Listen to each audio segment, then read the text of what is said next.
Scarlett Elandimian estava prometida em casamento ao príncipe Kyle desde antes de nascerem, graças a um pacto entre suas famílias. No entanto, esse acordo é brutalmente rompido em meio a um elegante baile, quando Kyle anuncia o rompimento do noivado, afirmando estar cansado de Scarlett e declarando que agora deseja ficar com sua amante, Teranza. Scarlett, atônita diante de tamanha traição, observa horrorizada enquanto os convidados aplaudem o casal recém-formado, como se a humilhação pública fosse um espetáculo digno de celebração.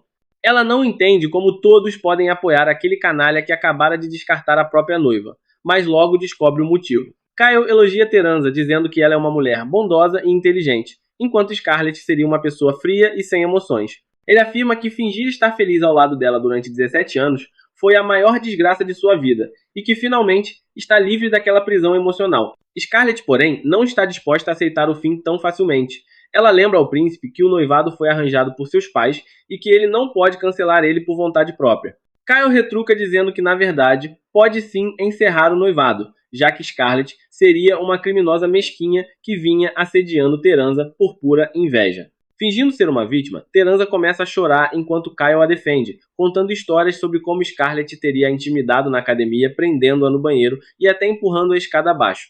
Scarlett, indignada, diz que tudo aquilo é mentira, já que está encontrando Teranza pessoalmente pela primeira vez, pois estudavam em classes diferentes. Mas Kyle, claramente com 2 neurônios e ambos ocupados pela paixão cega, interpreta as palavras de Scarlett como uma tentativa de insultar sua nova noiva, sugerindo que ela era inferior por estar na turma comum. Ele repete as acusações de Teranza e chama Scarlett de vilã cruel. Cansada de ouvir tantas ofensas, Scarlett decide que já teve o suficiente daquele homem infantil. Ela afirma que não se importa mais com as acusações e aceita o cancelamento do noivado, mas exige um último pedido antes que a relação seja encerrada de vez. O príncipe, arrogante, se recusa a ouvir, mas Teranza, confiante em sua vitória, o convence a permitir que Scarlett diga o que deseja, apenas para que ela não morra de arrependimento. Kyle, todo bajulador, elogia a bondade da amante e pergunta a Scarlett o que ela quer. Ela se aproxima lentamente, cerra o punho e declara que seu último desejo é socar a cara dele. Kyle, surpreso, pergunta se ela enlouqueceu, mas Scarlett não responde e simplesmente desfere um golpe direto no rosto de Teranza com tanta elegância e força que até Muhammad Ali aprovaria o movimento. Contudo, por trás desse único soco há uma longa história que explica tudo. Desde pequena, Scarlett sempre teve um gosto peculiar por brigar. Quase toda semana, ela acabava espancando alguém que merecia uma lição. Seu irmão Leonardo sempre a repreendia por seu comportamento violento, mas Scarlett alegava que fazia isso pelo bem maior. Embora Leonardo soubesse que naquela ocasião ela havia defendido um plebeu contra um nobre arrogante, a imagem da irmã coberta de sangue nunca o deixava em paz. Ele alertou Scarlett de que, em breve, ela participaria de uma cerimônia importante e precisaria agir como uma verdadeira dama da nobreza, sem se envolver em brigas. Esse seria o maior desafio para ela, pois foi nesse evento que conheceu o insuportável Kyle pela primeira vez. O príncipe a recebeu dizendo que a partir daquele dia ela seria sua serva. Scarlett precisou reunir toda a força de vontade para não socar ele na hora, já que ele era o segundo príncipe do reino, e além disso, seu noivo. Esse foi apenas o começo de seu sofrimento, pois Kyle passou a importunar ela constantemente, fazendo brincadeiras cruéis e a humilhando sempre que podia. Presa à situação política entre suas famílias, nem mesmo o pai de Scarlett podia ajudar ela, pois desafiar a realeza seria perigoso. Assim, ela suportou anos de tormento silencioso. Quando completou 15 anos, entrou para a Academia Nacional com as melhores notas e rapidamente conquistou admiradores. Infelizmente, Kyle também estava lá, e para humilhar ela ainda mais, declarou publicamente que ela continuaria sendo sua escrava mesmo dentro da escola. Scarlett, já imune às birras do príncipe, passou a enfrentar ele com indiferença. Certo dia, Kyle invadiu sua sala de aula furioso e começou a insultar ela, exigindo que comprasse seu almoço. Ela pediu desculpas e disse que o faria imediatamente, mas o idiota, insatisfeito, a arrastou para fora para castigar ela, deixando seus capangas vigiando os colegas para que ninguém contasse aos professores. Scarlett logo descobriu o motivo da raiva dele. Kyle havia sido rebaixado para a turma comum por causa de suas péssimas notas e queria descontar a frustração nela. Ele decidiu cortar o cabelo de Scarlett e exibir as mechas em sua classe como troféu. Aquilo foi o limite da paciência dela. Ela o advertiu para parar ou contaria tudo à sua família, mas Kyle zombou de seu pai, chamando-o de cão de guarda da realeza. Scarlett estava prestes a mandar ele para o Reino das Sombras, quando o primeiro príncipe, Julius, apareceu e interrompeu a briga. Kyle, intimidado pela presença do irmão mais velho, recuou após ser duramente repreendido. Scarlett agradeceu a Julius por ter salvado ela, e ele respondeu que apenas estava tentando conter o irmão antes que fizesse algo vergonhoso. Durante a conversa, ela passou a respeitar ele por sua postura íntegra e caráter nobre, reconhecendo que Julius era o candidato mais promissor ao trono. Contudo, os nobres corruptos temiam seu potencial e começaram a apoiar Kyle para proteger seus próprios interesses. A admiração que Scarlett sentia por Julius logo se transformou em inveja quando descobriu que ele havia tirado nota máxima em todas as matérias, encerrando assim o seu reinado como melhor aluna da academia. Ela passou então a reconhecer que o príncipe não apenas era virtuoso, mas também excepcionalmente talentoso e trabalhador, uma verdadeira combinação que a faria perceber o quanto estava cercada por idiotas como Kyle. Quando Julius se aproximou de Scarlett e comentou o quão fácil era tirar notas perfeitas, ela ficou furiosa. Sentiu-se insultada e decidiu se esforçar ao máximo para vencer ele na próxima avaliação. No entanto, começaram a circular rumores de que Julius havia perdido de propósito apenas para deixar ela feliz, o que a irritou ainda mais. Determinada a não se deixar afetar, Scarlett resolveu ignorar ele completamente. Mesmo assim, Julius não desistiu e continuou a provocar ela. Chegava a seguir ela depois das aulas, perguntando como andava seu relacionamento com Kyle. Foi então que Scarlett percebeu algo estranho. Kyle não havia tentado importunar ela nos últimos dias, mesmo após a humilhação que sofrera.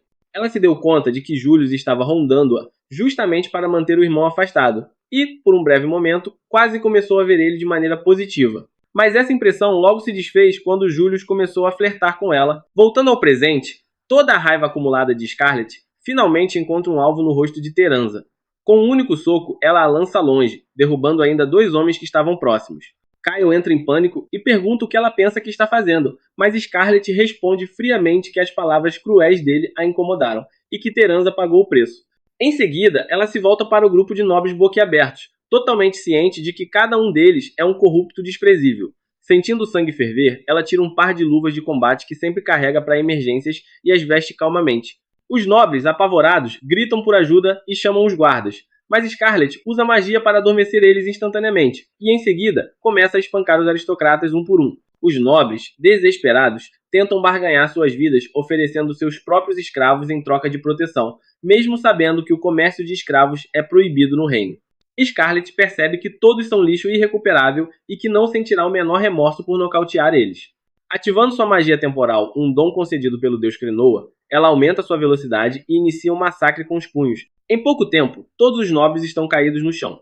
Kyle é o único que resta, tremendo e com as calças molhadas ao ver a verdadeira fúria de Scarlett. Ela diz que chegou a vez dele e antes que ele possa reagir, seu irmão Leonardo surge para deter ela. Mas é tarde demais. Scarlett acerta um soco tão forte que lança Kyle contra a parede. Sentindo-se renovada, Scarlett observa o estrago com satisfação, enquanto Leonardo fica horrorizado ao ver os nobres desmaiados por toda parte. Julius, por outro lado, parece se divertir com a cena. Scarlett quase o soca também, mas decide conter-se por enquanto. Ela se aproxima dos dois e os cumprimenta com serenidade, e logo é questionada sobre o motivo de seu pequeno surto de violência. No início, Scarlett tenta justificar-se com um discurso pomposo, dizendo que todos ali haviam cometido crimes indescritíveis e estavam tentando se justificar, então ela apenas aplicou a punição que mereciam. Mas quando Julius insiste por detalhes, ela responde com simplicidade: eles me irritaram, então eu derrubei todos. Leonardo quase tem um infarto ao ouvir isso, enquanto Julius cai na gargalhada, dizendo que gostaria que já tivessem inventado câmeras, pois adoraria ver a cena de Scarlett derrotando a aristocracia inteira. Ele brinca dizendo que ela deveria ter esperado por ele para começar a pancadaria, mas Scarlett responde que isso seria um pedido absurdo. Leonardo, desesperado com as possíveis consequências políticas, começa a surtar, mas Julius o tranquiliza dizendo que cuidará de tudo. Nesse momento, Scarlett sente uma tontura repentina e desmaia, sendo amparada por Julius, que impede que sua cabeça bata no chão. 3 dias depois, Scarlett desperta ao som de sinos em sua cabeça. Assim que recupera os sentidos, percebe que abusou demais do poder concedido por Krenoa, o deus do tempo. No entanto, antes mesmo de se levantar, nota uma criada sobre ela, empunhando uma faca. Com frieza, pergunta quem ela é, mas a mulher apenas grita para que morra e tenta apunhalar ela. Scarlett, com reflexos sobre-humanos, a acerta com um soco e a lança contra a parede. Leonardo corre ao ouvir o barulho e fica boquiaberto ao descobrir que a primeira coisa que sua irmã fez ao acordar foi agredir alguém. Depois de se recompor, Scarlett recebe a visita de Julius, que traz notícias importantes. Ele informa que seu noivado com Kyle foi oficialmente cancelado com a aprovação das famílias, e que Kyle foi deserdado por ter protegido nobres envolvidos no tráfico de escravos. Todos os aristocratas do baile foram presos, e Scarlett, satisfeita, pergunta se ela também será punida. Julius responde que ela é importante demais para ser castigada, embora admita que, após o escândalo, será difícil encontrar um homem disposto a se casar com ela. Por outro lado, ele traz boas notícias. A façanha de Scarlett tornou-se uma lenda em todo o reino. O povo fala dela como se fosse uma heroína, chamando-a de a Dama Ensanguentada, a mulher que mandou uma horda de nobres corruptos para a prisão apenas com seus punhos. Leonardo se desespera ao ouvir mais um apelido intimidador da irmã, mas Julius diz que há assuntos mais urgentes. Entre os presos, há muitos nomes influentes ligados ao governo, e o maior deles é o primeiro-ministro, principal apoiador da facção de Kyle.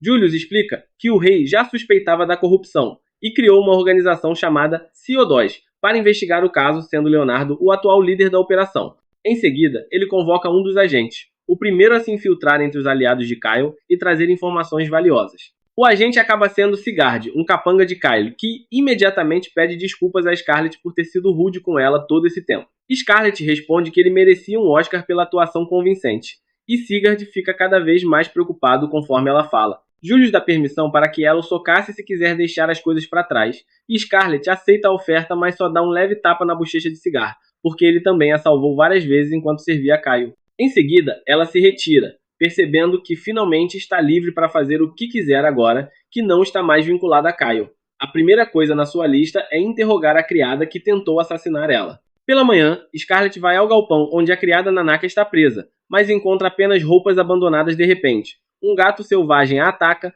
ela o domina e identifica que a tal criada, na verdade, era uma biche-folk metamorfa.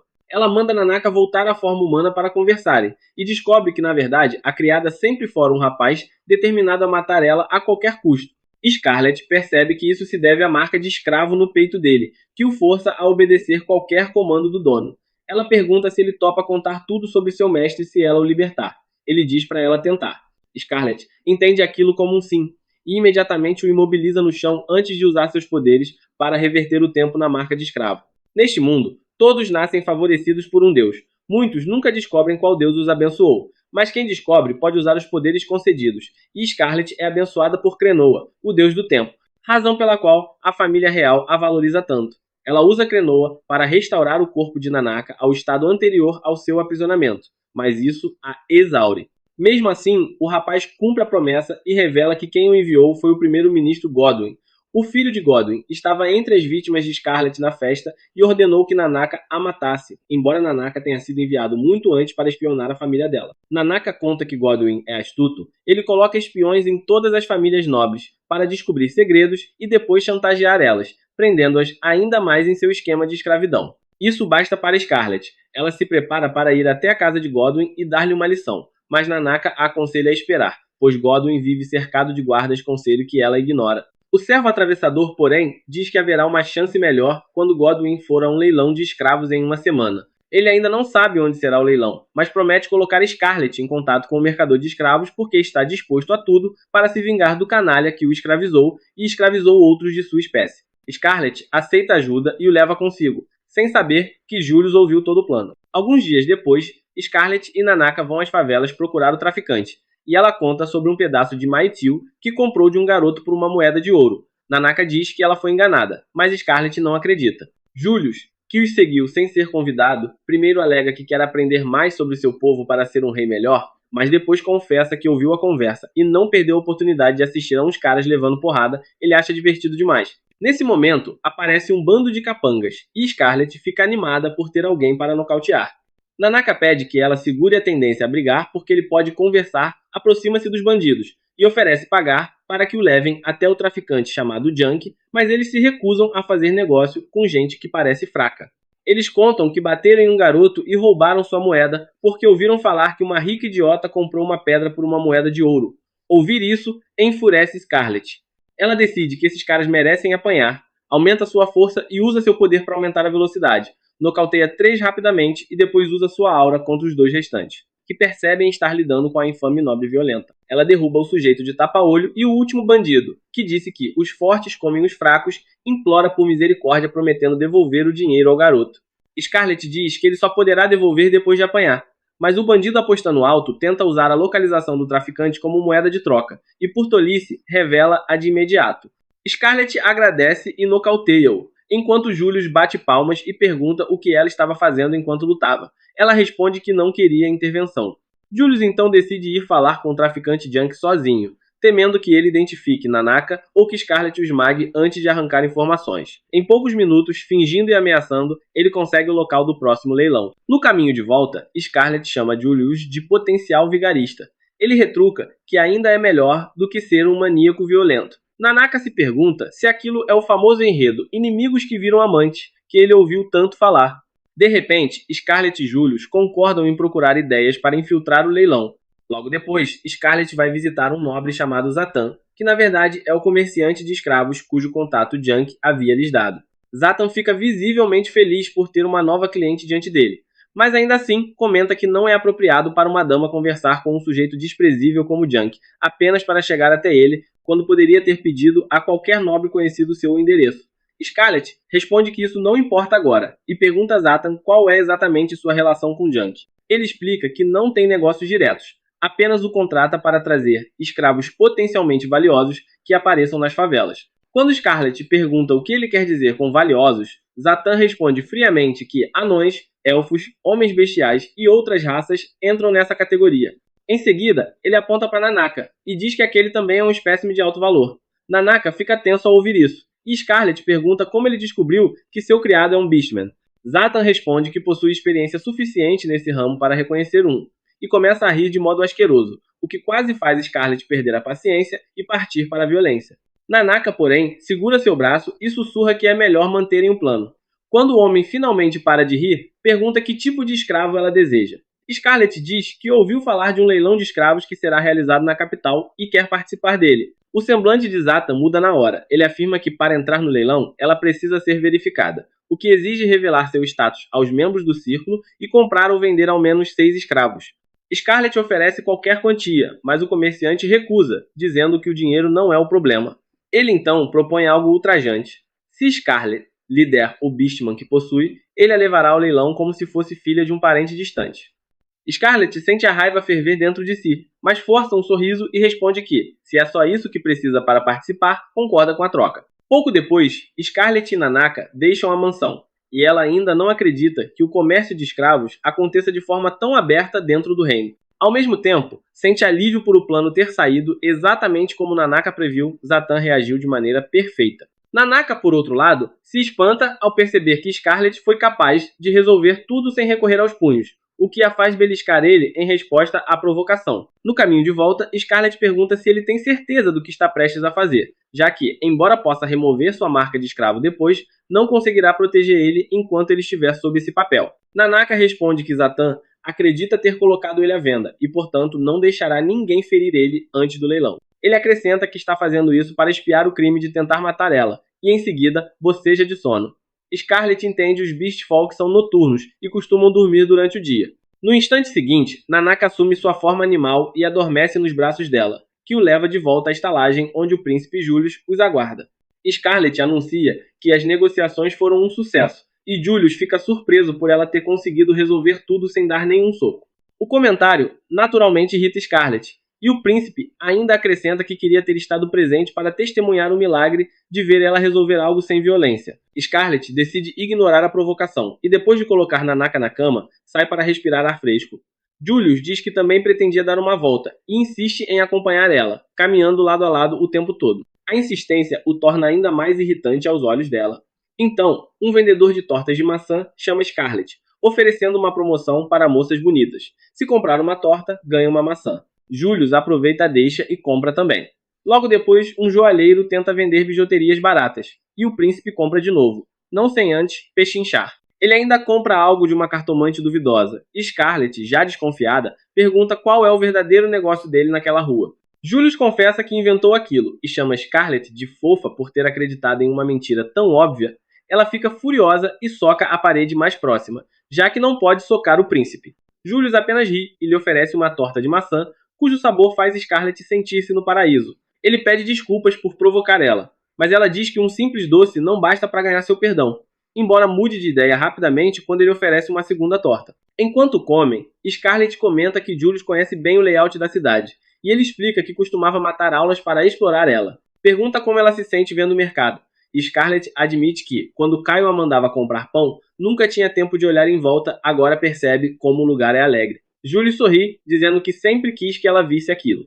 Scarlett se pergunta se ele insistiu em acompanhar ela só para lhe mostrar o mercado, e pensa que, se ele tivesse dito isso abertamente, ela não ficaria tão irritada. De repente, Julius muda o tom e começa a desabafar. Diz que sempre odiou o tédio. Desde criança, só se interessava por coisas feias e distorcidas. Cresceu cercado por nobres bajuladores e falsos, e precisou fingir diante deles o tempo todo, até o dia em que conheceu Scarlett, uma garota que simplesmente não se importava com ele. Além disso, viu seu irmão mais novo, Kyle, maltratando-a e decidiu conversar com ela. Julius lembra que chegou a dizer que poderia contar tudo ao pai se Kyle a estivesse assustando.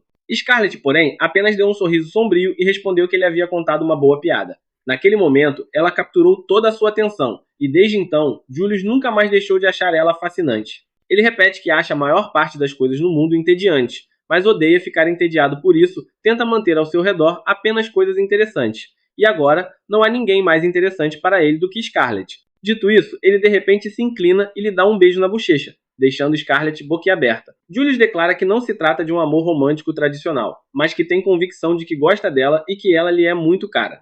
Mais tarde naquela noite, enquanto Scarlett se senta sozinha no quarto, ainda não consegue acreditar no que aconteceu.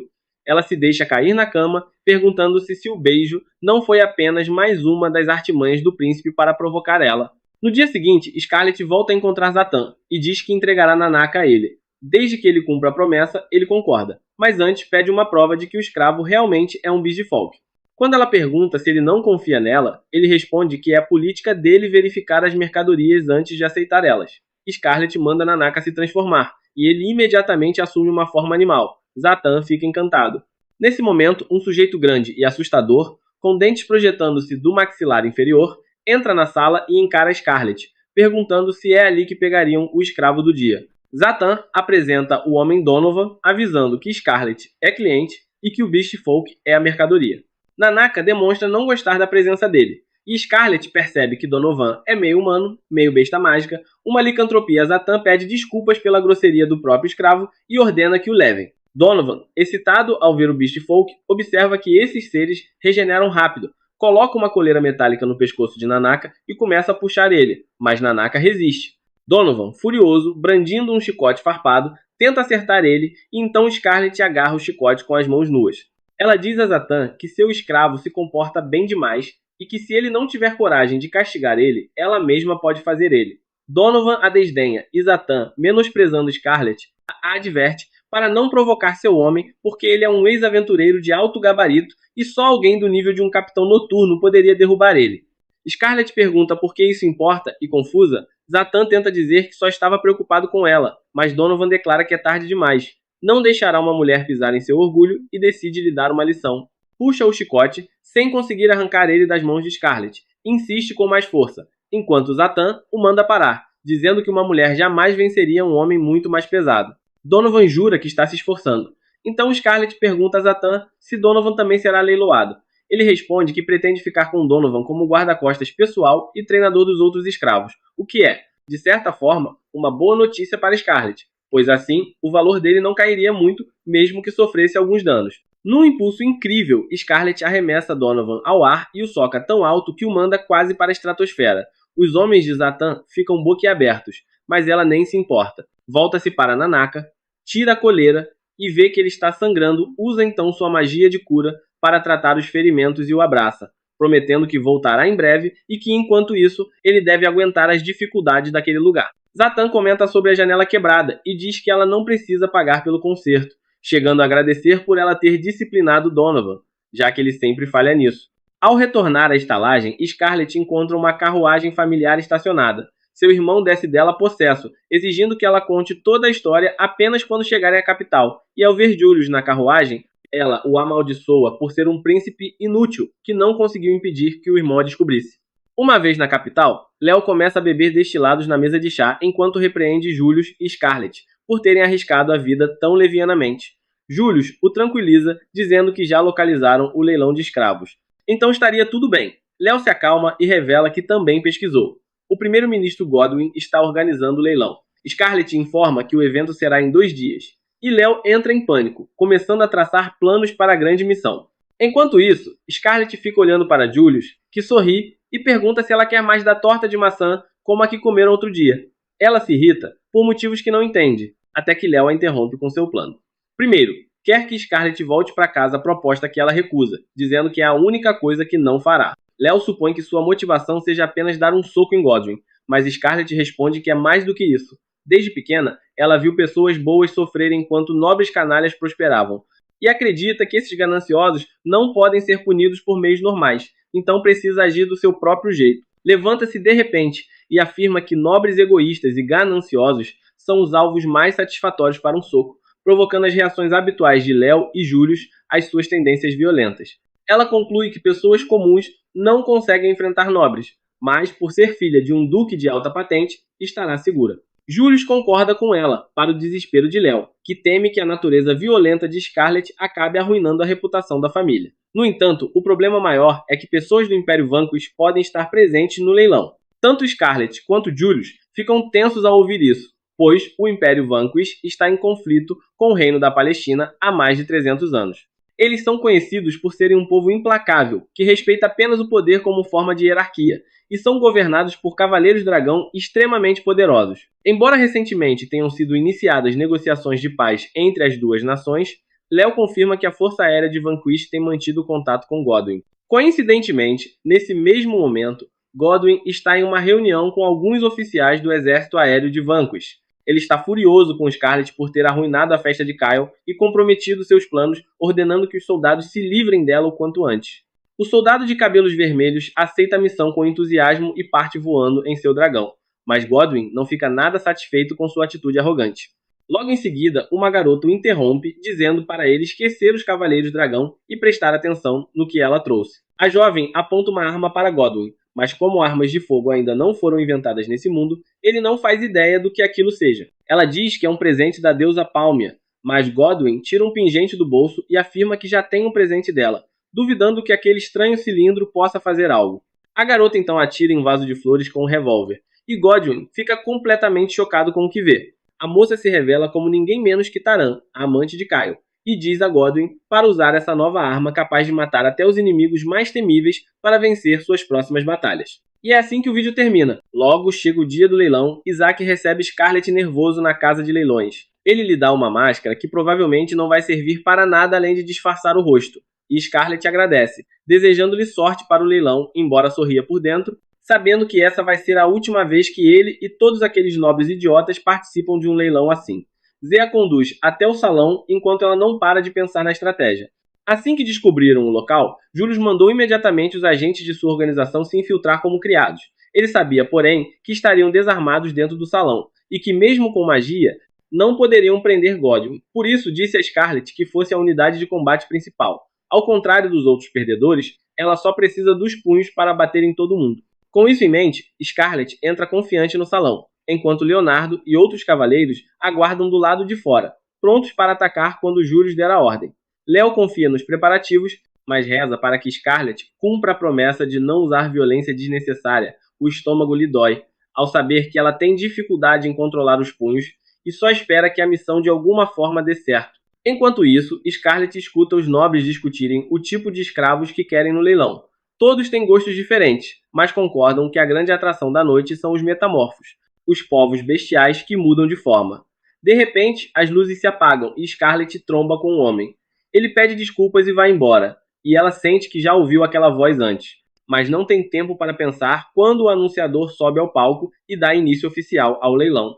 Primeiro colocam no palco uma mulher pássaro com uma asa só, e os nobres já começam a dar lances. Scarlett observa tudo da varanda, mal controlando a raiva, até que Julius aparece ali. Ela pergunta o que ele está fazendo ali, sendo que deveria comandar a missão, e ele responde que veio checar como ela estava. Scarlett começa a se afastar, mas Julius a segue, perguntando se já encontrou Godwin. Ela diz que não o viu, mas tem uma ideia de onde ele pode estar. Julius a pressiona a agir rápido, porque os cavaleiros reais estão posicionados do lado de fora e podem tirar o alvo dela se ela demorar. Scarlett propõe então um acordo. Pede que ele atrase a chamada dos Cavaleiros Reais, porque ela vai lhe dar o espetáculo da vida, vai enfiar porrada em Godwyn bem na frente dele. Julius aceita na hora, afinal foi por isso que entrou nas tropas de infiltração. Mas não basta só ver o primeiro-ministro apanhar, ele quer algo em troca. Ela pensa por um segundo e promete jurar lealdade à coroa e ao reino pela vida toda. Julius rejeita isso, dizendo que não quer que ela jure lealdade à coroa. Ele segura seu rosto com delicadeza e pede que jure lealdade a ele. Scarlett responde que no fim das contas será a mesma coisa, já que ele será o próximo imperador, mas ele deixa claro que é impaciente. Se ela não jurar lealdade para ele agora, não terá o que quer. Ela cede e jura lealdade. Julius fica radiante. Depois de resolver tudo isso, ele pergunta onde Godwyn está, e Scarlett acredita que ele vigia tudo do balcão mais alto. Julius diz para irem até lá. Scarlett responde que está mais impaciente que ele para tirar satisfações do corrupto primeiro-ministro. Ao mesmo tempo, na prisão, os guardas levam embora uma elfa enquanto a filha fica para trás, tentando seguir ela até que Nanaka a segura, dizendo que é inútil. A garotinha chora, enquanto os outros escravos rezam a deuses e santos por salvação, e Nanaka promete que todos ficarão a salvo. De volta à ação, Scarlett coloca os guardas para dormir e Julius elogia seu controle mágico. Ela resmunga, lembrando que ele a derrotou nas práticas de magia na academia, o que deixa Julius visivelmente satisfeito com seu ciúme. Logo encontram um bando de capangas, os guardas pessoais de Godwyn, e Scarlett decide que eles serão apenas os aperitivos, antes do prato principal. Tira as luvas, calça as manoplas cravejadas de diamantes, nem sequer usa a bênção de Krenoa para aumentar a velocidade e dá uma surra em todos os capangas, antes de arrombar a porta da sala onde Godwyn assiste ao espetáculo com seus aliados mais próximos.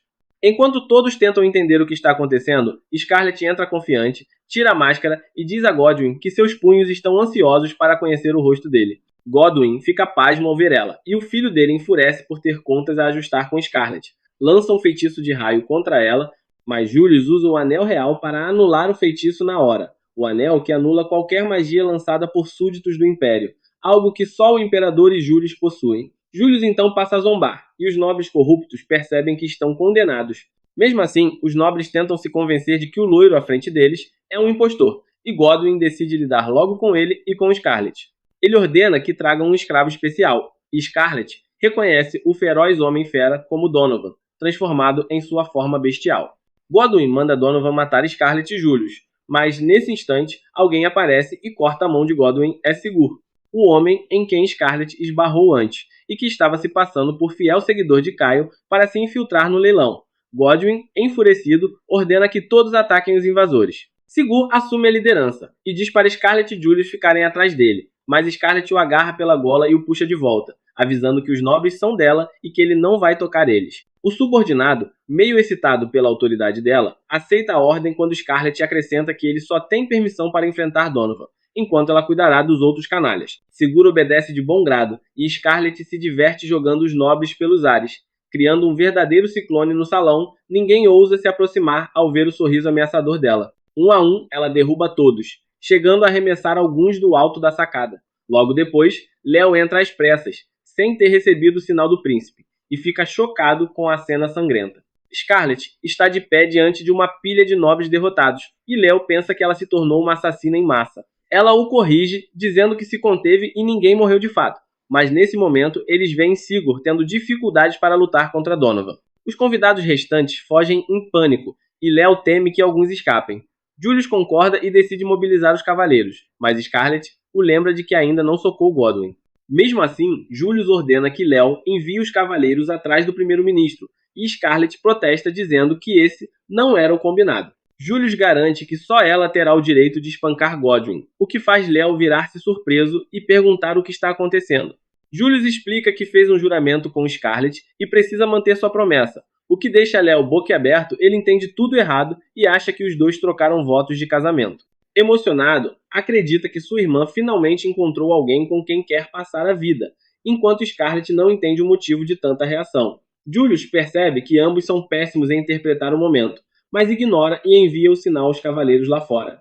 Recuperado do drama, Léo ativa sua habilidade especial de clarividência para vasculhar a mansão inteira. Ele localiza Godwyn e o filho fugindo para o telhado, e logo depois vê um dragão sobrevoando o local. Os três correm para o alto, e Julius comenta que sua teoria estava certa. Godwyn estava mesmo colaborando com os Cavaleiros Dragão do Império Vanquish. Eles precisam correr antes que ele escape, mas estão no porão e a 5 andares pela frente. Scarlet resolve o problema tirando os sapatos e dizendo a Léo para libertar Nanaka e os outros escravos. Em seguida, ativa o poder de aceleração e atravessa um lance inteiro de escadas num único salto, quicando pelas paredes até quebrar uma janela e alcançar o telhado diretamente. O esforço extremo pesa sobre o corpo dela, mas agora o dragão e Godwyn estão à vista e ela não vai deixar aquele velho escapar. Enquanto isso, Godwyn e o filho chegam ao Cavaleiro Dragão e começam a insultar ele, exigindo que desça do dragão para falar com eles em pé de igualdade. O cavaleiro, irritado, chama-os de humanos desprezíveis e ordena que o dragão acabe com eles. A criatura balança a cauda pesada para arremessar os dois, mas nesse instante, Scarlet cai do céu como um meteoro e intercepta o golpe, dizendo que não vai permitir que ele machuque seus sacos de pancada. Ela já esmaga o filho de Godwyn sob os pés e o encara friamente, avisando que o próximo será ele. O Cavaleiro Dragão salta do dorso da fera, impressionado por ela ter detido a cauda com uma só mão. Ele se ajoelha, joga o capuz fora e declara apaixonado que se rendeu a ela, pedindo-a em casamento diante de todos, para choque geral. Scarlet recusa de imediato e o lança para longe com um golpe. O dragão tenta vingar o mestre, mas ela segura sua mandíbula e o pressiona contra o chão. O Cavaleiro Dragão se levanta novamente e, ao ver Scarlet dominando tanto ele quanto a fera, fica ainda mais fascinado, insistindo para que aceite sua proposta. Ela responde com um soco no estômago que o deixa sem ar, mas o sujeito continua falando sobre como ela é linda, forte e graciosa. Cansada, Scarlet o chuta com força, achando que isso bastaria, mas ele se ergue cambaleando, ainda pedindo que se case com ele, dizendo nunca ter visto uma mulher tão poderosa. Scarlet o manda parar de agir como um idiota e revela que sabe quem ele é, Alflame, o primeiro príncipe do Império Vanquish, que veio para matar o incompetente Godwyn. Godwyn entra em pânico ao ouvir isso, e Alflame confirma, declarando que veio eliminar Godwyn e seus cúmplices, pois traidores como eles ameaçam a paz entre os dois reinos. Ele arremessa a lança para executar Godwyn, mas Scarlet a destrói com um chute e o manda recuar. O príncipe se aproxima num salto e agarra a perna dela. Scarlet percebe que ele estava apenas fingindo fraqueza antes, pois o corpo dele ainda parece em ótima forma. Ela pergunta se ele realmente confia tanto em sua resistência, e Godwyn confirma com arrogância, dizendo que possui a bênção que torna seu corpo duro como aço, tornando-o invencível contra ataques físicos. Ele provoca Scarlet, afirmando que seus golpes não terão efeito e que ela deveria deixar ele acabar com Godwyn de uma vez, mas Scarlet recusa friamente, dizendo que tem um jeito de derrotar ele. De repente, ela agarra a cabeça dele, e Al, achando que ela vai beijar ele, abaixa a guarda, um erro fatal. Scarlet o empurra para baixo e desfere um golpe com toda a força, mesmo recebendo diversas joelhadas no rosto dele durante o processo. Al tenta fingir que não foi nada, mantendo a pose, mas ao se levantar começa a sentir tontura, os chutes de Scarlet o deixaram com uma concussão. Cambaleando, ele ainda não perde a insistência, e com voz trêmula, pede novamente que Scarlet vá com ele, dizendo que aquele reino de fracos não combina com ela. Scarlet, já farta de ouvir tanta bobagem, segura-o pela gola e ativa seu poder, lançando-o com um impulso brutal de volta para o próprio Império. Satisfeita, ela finalmente volta a atenção para Godwyn, que já está tremendo e praticamente se urinando de medo. Ele começa a se desculpar, implorando perdão por tentar matar ela, e por ter usado Taran para acabar com o noivado dela com Kaio. Essa revelação pega Scarlet de surpresa, e ela imediatamente pergunta se ele ajudou Taran a se aproximar de Kaio. O tom dela se torna ainda mais ameaçador quando acrescenta que, se ele colaborou para humilhar ela diante de todos naquele dia, vai pagar caro por isso. Gaguejando, Godwyn admite que apenas seguiu o plano de Taran, o que desperta a curiosidade de Scarlet. Ele percebe nisso uma brecha para tentar escapar e propõe um acordo. Promete revelar informações valiosas se ela o deixar ir. Tremendo, ele começa a explicar que Taran não é uma garota comum, ela foi invocada de outro mundo pela própria deusa. Scarlet não tem certeza se ele está dizendo a verdade, mas as novas informações são suficientes para fazer ela parar por um instante. Infelizmente para Godwyn, Scarlet acha que o medo o transformou em um velho gagá e que ele está apenas dizendo qualquer coisa para tentar se proteger. Ela não consegue acreditar que Terran seja uma garota de outro mundo convocada pela deusa, então decide dar a Godwyn o castigo que ele tanto merece. Mesmo assim, Godwyn ainda tenta negociar, oferecendo a ela qualquer coisa que desejar.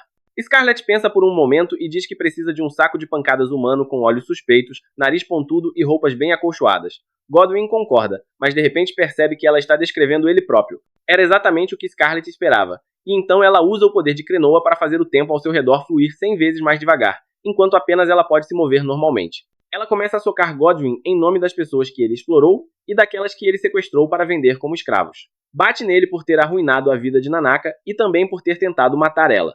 E, por fim, o golpeia simplesmente porque quer descontar toda a raiva nele. Quando Scarlet desfere o golpe final, sua magia do tempo se desfaz, e Godwyn recebe de uma vez só todos os danos acumulados.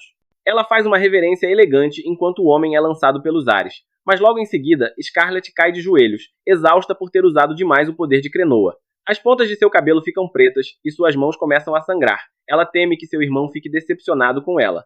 Sua visão escurece e o corpo perde o equilíbrio, mas Julius chega a tempo de segurar ela. Ele usa seus poderes para curar ela, comentando que, se não a conhecesse pessoalmente, jamais acreditaria que um ser humano pudesse lutar daquele jeito. Pouco depois, Léo e os outros chegam e perguntam se Scarlet está bem. Também querem saber para onde Godwyn foi, e ela responde calmamente que ele acabou de atravessar a parede. No entanto, Scarlet havia subestimado o velho primeiro-ministro, que ainda está de pé.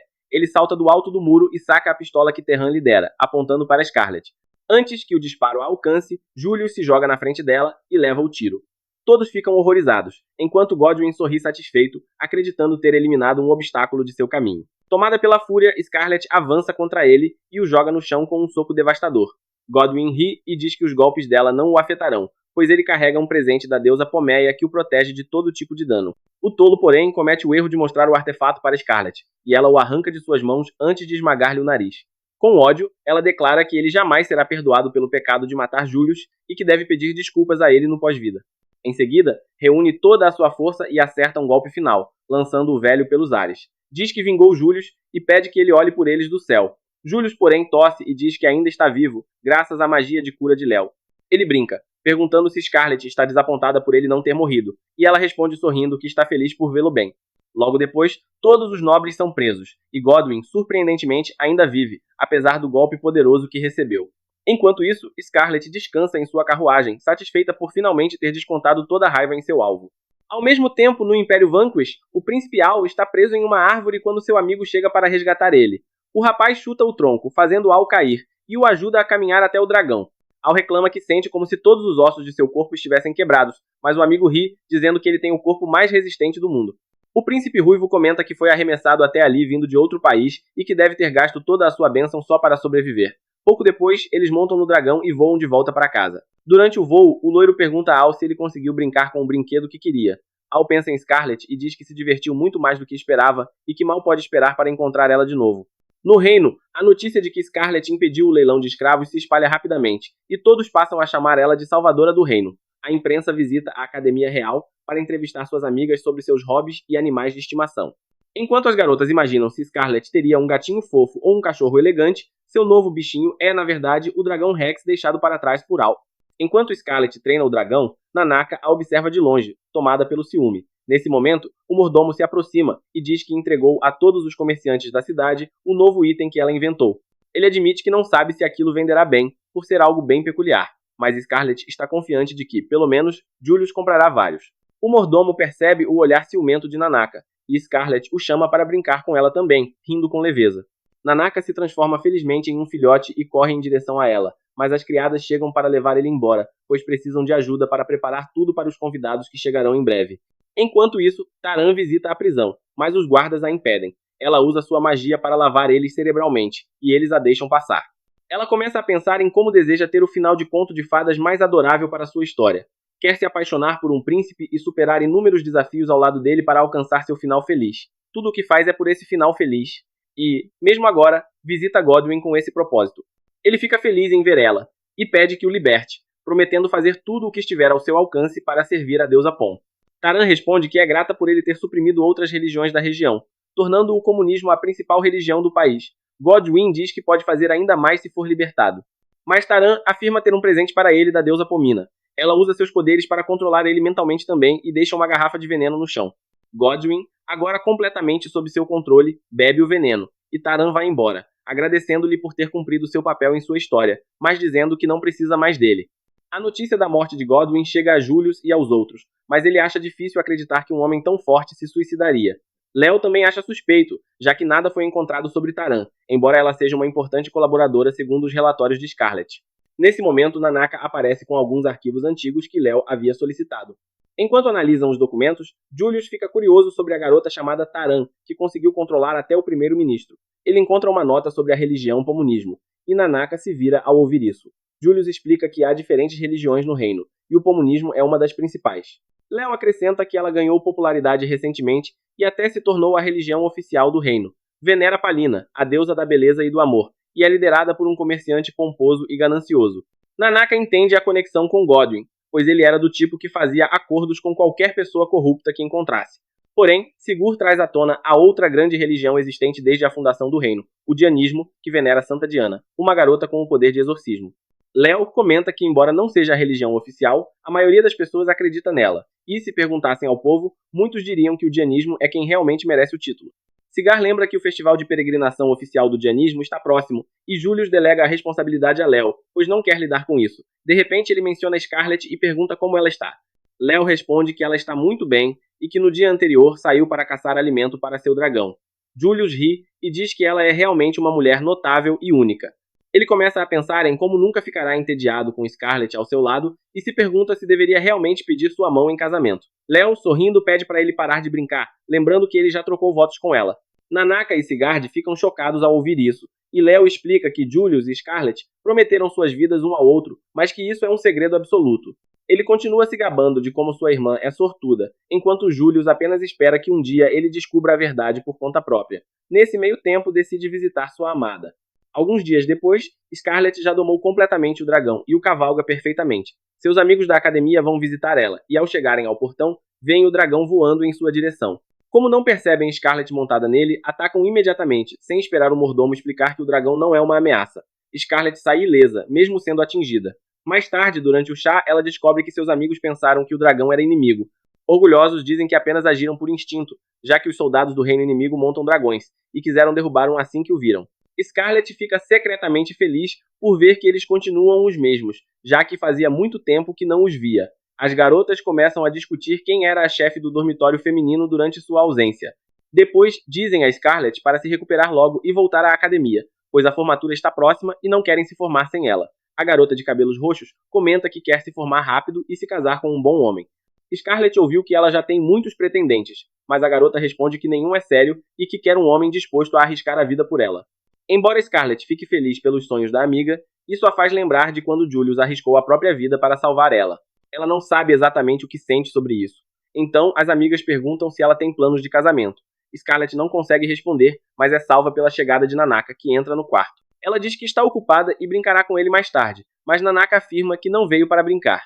Ele trouxe um convidado, e o convidado é ninguém menos que Julius. As garotas ficam chocadas ao ver ele. Quando ele as cumprimenta, todas se levantam, nervosas. Julius pergunta se está atrapalhando, e enquanto Scarlet diz que ele interrompeu seu chá com as amigas, as garotas ficam felizes por abrir mão desse tempo pela companhia do príncipe. Ele pergunta se pode emprestar Scarlet por um momento, e ela não gosta da forma como ele diz isso. Sem se abalar, Julius se aproxima, pega sua mão e diz que quer conversar em particular. As garotas, encantadas com a cena, dizem que ele pode levar ela pelo tempo que quiser. Scarlet se sente tão traída quanto César quando Brutus o apunhalou. Com isso, Julius leva Scarlet para fora e pergunta se ela ouviu que Godwin morreu enquanto estava preso. Ela confirma, e Julius acrescenta que investigou Taran conforme seus relatórios, mas Kyle nada sabia sobre ela. Eles não têm nenhuma pista, então a investigação foi completamente interrompida. Scarlet finalmente entende por que ele quis conversar em particular, pois não poderiam discutir isso diante de suas amigas. Julius percebe sua reação e pergunta se ela queria falar de outra coisa. Scarlet responde que não tem nada a dizer e pergunta se ele tem algo a acrescentar. Julius comenta que o cabelo dela ainda não voltou ao normal, e ela confirma, dizendo que planeja visitar uma fonte termal em breve para se recuperar física e mentalmente. Julius diz que é uma boa ideia, pois ela é um recurso indispensável ao reino, e deve fazer o que for necessário para manter-se em sua melhor forma. Ele afirma que não quer perder ela por um pequeno incidente, e Scarlet responde que sente o mesmo por ele. Julius fica surpreso, e Scarlet o alerta para nunca mais fazer algo tão imprudente quanto se sacrificar por ela. Diz que está feliz por a família real valorizar tanto sua bênção, mas, se algo acontecesse ao futuro rei por sua causa, nunca se perdoaria. De repente, Julius a interrompe perguntando se pode colher as rosas, e ela permite. Julius começa a colher Eleas enquanto lembra Scarlet da vez em que foram ao mercado juntos. Ele comenta que, há muito tempo, seus pais também se disfarçaram de plebeus para aproveitar o mercado, o que surpreende Scarlet, pois eles parecem pessoas muito sérias. Julius explica que só são sérios por fora, mas muito românticos em particular. Conta que seu pai, o rei, deu milhares de presentes à rainha para conquistar sua atenção, mas ela se entediou com todos até que recebeu um presente que a fez aceitar o pedido de casamento, uma coroa de rosas que ele mesmo fez. Agora, Julius faz o mesmo. Coloca a coroa de rosas na cabeça de Scarlett e diz que precisa dela. Afirma que com ela seu mundo é colorido e cheio de maravilhas, mas sem ela é cinzento e sem graça. Em seguida, segura o rosto dela suavemente e diz que ela roubou seu coração. O coração de Scarlett dispara, e suas pernas enfraquecem quando Julius se aproxima, pedindo que ela fique com ele para sempre. Scarlett está prestes a dizer sim, mas então Julius a chama de seu brinquedo mais amado, e seu humor muda completamente. Ela pergunta se ele realmente colocou amor ao fazer aquela coroa, e ele confirma, dizendo que colocou o amor que sente por seu brinquedo mais divertido. Scarlett fica furiosa, mas Julius se afasta despreocupado, dizendo que não sabia que ela também era fascinada por fantasias românticas como as outras garotas de sua idade. Afirma que quase esqueceu que ela era humana depois de ver ela espancar nobres sem piedade e que jamais imaginaria que ela quisesse uma confissão romântica. Scarlett não responde, apenas coloca suas luvas de combate e pergunta a Julius se tem permissão para espancar ele. Mas é aí que o vídeo termina.